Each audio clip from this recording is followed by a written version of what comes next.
21년 6월 27일 일요일에서 7월 3일 토요일까지의 금주의 삼성전자의 모든 것입니다.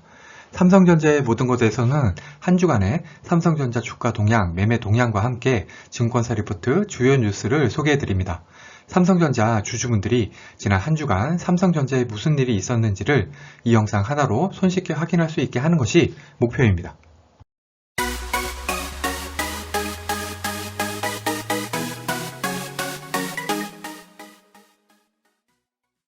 구독, 좋아요, 알림 설정은 저에게 큰 힘이 됩니다. 먼저 주가 동향입니다. 월요일 시가가 81,700원, 금요일 종가는 8만원으로 한 주간 마이너스 2.08% 하락했습니다. 주중 고가는 82,100원, 주중 저가는 8만원이고요. 변동폭은 2.62%, 거래량은 지난주에 비해서 15.3% 감소한 6,271만 주입니다. 차트를 보시면은 지난주에 상승했던 상승폭을 이번주에 모두 반납을 했네요. 그리고 다행히 8만원은 지켰지만 금요일 종가가 주중 저가라는 점은 다음주 주가 동향도 조금 우려스럽긴 합니다. 매매 동향을 보시면 이번주는 기관이 1323만 주 매도, 외국인이 287만 주 매도, 개인이 1610만 주 매수했습니다. 지난주와 비교를 하면은 기관 매도 물량이 엄청나게 늘은 것을 알 수가 있습니다. 이 정도 매도 물량이 기관으로부터 5일 내내 나왔으니 주가가 흐르는 것은 당연하겠죠. 이번 주에 확인되는 증권사 리포트는 이렇게 총 4건인데요.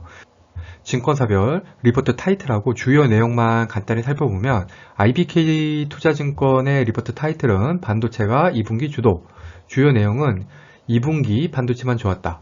그리고 21년 3분기는 반도체, 디스플레이, 모바일 모두 맑을 것으로 보인다. 하나투자증권 같은 경우에는 3분기 피크아웃 우려는 과도하다. 하반기 어닝 모멘텀 극대화가 예상이 되는데 주요 투자 포인트로는 메모리 실적 극대화, 폴더블 스마트폰 판매 확대, 올레드 성수기 진입을 꼽을 수 있다. 요 정도입니다. 오늘은 앞선 증권사 리포트 중에서 6월 29일 유진투자증권의 파운드리 개선의 실마리가 풀릴 것으로 기대라는 리포트를 좀 더 자세히 살펴보겠습니다. 삼성전자의 2분기 영업이익이 11.6조로 예상이 되는데요. YOY로는 43%, QOQ로는 24% 개선될 것으로 전망이 됩니다. 이러한 실적 개선에 기여를 가장 많이 하는 것은 반도체인데요. 반도체의 2분기 영업이익은 6.8조 예상하고 있습니다. 이거는 이제 1분기 3.4조보다 대폭 증가한 것인데요. 이유는 D램과 낸드, 빅그로스가 각각 8%하고 9%, ASP는 각각 16%하고 3% 증가할 것이 예상이 되고요. 또 비메모리 같은 경우에도 흑자 전환을 예상을 하고 있습니다. 좀 안 좋았던 부분은 핸드폰인데요. 영업이익이 2.8조로 1분기 4.4조보다 많이 감소를 한 거죠. 그 이유는 코로나로 인도 쪽 수요가 감소를 했고 또 베트남 공장도 코로나 때문에 생산 차질이 있었죠. 그리고 일부 모델 같은 경우에는 AP 공급 부족이 영향을 미친 것으로 분석을 하고 있습니다. 사실 2021년 가장 재미없었던 주식 중에 하나가 삼성전자죠. 그 이유가 파운드리 쪽이 기대가 컸는데 조금 실망스러운 행보를 보였기 때문으로 보고 있습니다. 그래도 이 리포트에서는 하반기부터는 파운드리 쪽도 좋아질 것으로 보고 있는데요. 그 이후로 첫째, 8나노하고 5나노 공정 수율 개선, 두 번째는 파운드리 신규 계약에 따른 가격 인상, 마지막 세 번째는 추가 수주 가능성도 가시권에 들어섰다고 보고 있습니다. 그리고 이런 파운드리 외에도 메모리 쪽도 2분기에 높은 빅그로스를 감안을 했을 때 메모리 쪽 경쟁력에 대한 논란도 점차 수그러들 것으로 판단을 하고 있습니다. 지난 한 달간 총 14곳의 증권사에서 삼성전자 증권사 리포트를 내보냈습니다.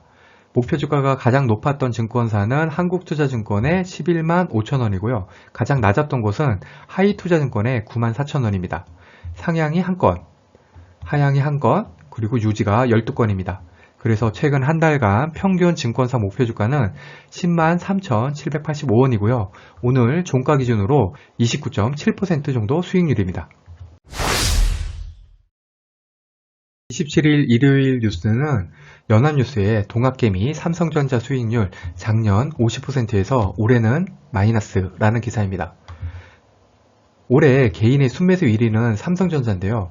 전체 순매수액 중에 무려 40%에 해당하는 23조 8,172억 원이 삼성전자로 들어갔습니다.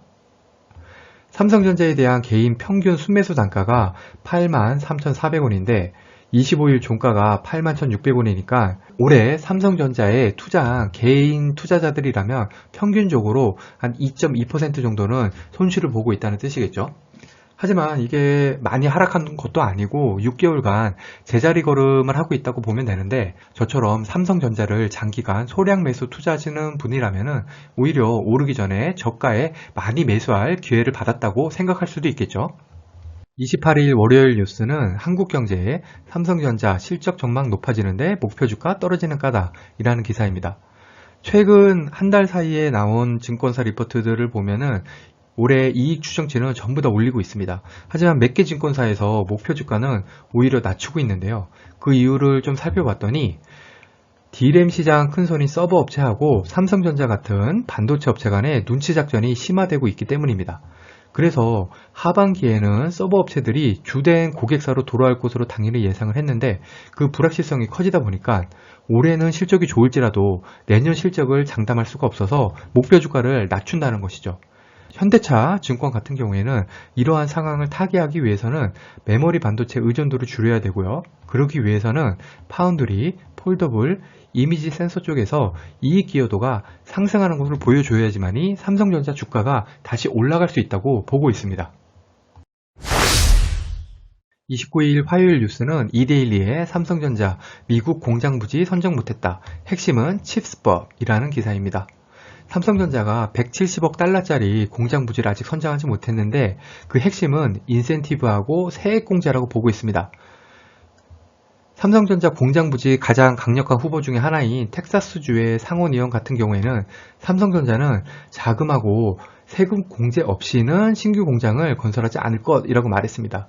그러면서 이 칩스법 정책 공관이 중요하다고 강조를 했는데요. 이 칩스법이 뭐냐면은 미국 내에 반도체 공장 설립을 위해서 연방 보조금 100억 달러를 준비를 하고 최대 40% 세액 공제를 지원해주는 정책인데요. 백악관에서는 이게 100억 달러로는 부족하니까 최소 500억 달러는 지원할 수 있는 재정 지원 방안을 마련해야 한다라고 했습니다. 만일에 이렇게 100억 달러가 아니라 500억 달러까지 재정 지원책이 마련이 된다면은 삼성전자의 미국 진출이 훨씬 더 좋은 결과를 낳게 해줄 수 있겠네요. 30일 수요일 기사는 조선비즈의 갤럭시 1월 출시 효과, 삼성전자 1분기 국내에서 점유율 70% 육박이라는 기사입니다. 1분기 삼성전자 핸드폰 점유율이 67%로 국내 시장에서 압도적인 1위입니다. 지난해 1분기랑 비교해서는 3%, 직전 분기하고 비교해서는 10%나 올랐습니다. 이거는 올해 1분기에 삼성이 애플의 아이폰 12 흥행에 맞서기 위해서 갤럭시 S21을 1월로 조기 출시한 게 영향이 컸던 것으로 보고 있는데요. 여기 1분기 핸드폰 판매량을 보시면은 삼성 갤럭시 S21 5G가 1등이죠. 2등도 삼성 갤럭시 A31입니다. 결과적으로 전분기의 점유율이 31%까지 올라서 삼성전자를 위협했던 애플의 점유율은 22%까지 내려왔습니다. 최근에 LG전자가 스마트폰 사업을 철수하면서 그 점유율을 애플이 가져가네, 삼성전자가 가져가네 기사가 말이 많았는데요. 적어도 이 기사만 보면은 아마도 LG전자의 스마트폰 점유율을 삼성전자가 애플보다는 좀 더 많이 가져올 가능성이 높지 않나 그렇게 생각이 됩니다. 목요일에는 특별한 기사가 없어서 패스하고요. 2일 금요일 기사는 머니투데이의 삼성전자, SK하이닉스 2년 뒤부터 미국 등 해외에 디지털 세금 낸다라는 기사입니다. OECD하고 G20으로 구성된 139개국 협의체에서 필라 1, 2에 대한 합의를 이뤘다고 합니다. 이 중에서 삼성전자의 중요한 거는 필라 1인데요. 이 필라 1은 연결 매출액이 200억 유로, 한 27조 되는데 삼성전자는 당연히 해당이 되죠. 그리고 이익률이 10% 이상, 이것도 삼성전자는 당연히 해당이 되죠. 이 두 가지 조건을 충족하는 다국적 기업을 상대로 통상 이익률 10%를 넘는 초과 금액의 20에서 30%에 대해서 삼성전자가 진출한 그 국가에 과세권을 주는 내용입니다. 이렇게 되면은 삼성전자가 해당 국가에 세금을 좀 더 많이 낼 수가 있겠죠. 기획재정부가 발표한 자료에 따르면은 한국 기업 중에서는 삼성전자하고 SK 하이닉스가 대상이 될 수 있다고 했습니다. 그런데 이게 당장 되는 건 아니고요. 빠르면은 한 2023년부터 시작될 것으로 보고 있습니다. 아직 이 필라 1이 발효가 됐을 때 삼성전자에 얼마 정도의 영향이 미치는지에 대해서는 구체적으로 분석된 내용이 없더라고요. 그래서 앞으로 이거 관련된 내용이 증권사 리포트나 뉴스에서 다루게 되면은 제가 다시 한번 자세히 검토하고 올려보도록 하겠습니다. 3일 토요일 뉴스는 뉴스원의 LG폰, 아이폰으로 바꾸세요. 삼성 밀어내는 애플, 미국에서도 보상 판매 실시라는 기사입니다. 애플이 국내에 이어서 미국에서도 중고폰 보상 프로그램 기기에 LG폰을 추가를 했습니다. 그 이전 애플 보상기기는 삼성전자랑 구글폰에만 해당이 됐었는데요. 그런데 이 LG가 생각보다 미국 시장 점유율이 높습니다. 올 1분기 같은 경우 애플이 55%로 1위, 삼성전자가 27%로 2위인데요. LG가 7%로 3위입니다. 생각보다 높지 않나요? 이 7%의 점유율을 애플이 가져오게 되면은 점유율이 60% 수준까지 올라가서 삼성과의 격차를 더 벌릴 수 있겠죠. 하지만 LG는 안드로이드 기반입니다. 동일한 안드로이드 기반인 갤럭시가 그냥 LG 점유율을 바로 애플한테 넘겨주지는 않을 것 같습니다. 이번 주 삼성전자의 주가가 안 좋다 보니까 뉴스도 안 좋은 뉴스들이 좀 많았네요. 안 좋은 뉴스라고 외면하지 말고 투자에 좋은 정보다 생각하고 참고해야겠죠? 이상으로 금주의 삼성전자의 모든 것 영상을 마치겠습니다. 오늘 영상이 도움이 되셨다면 구독, 좋아요, 그리고 알림 설정까지 부탁드립니다. 주말 잘 보내시고요. 다음 주 삼성전자의 모든 것 영상으로 찾아오겠습니다. 감사합니다.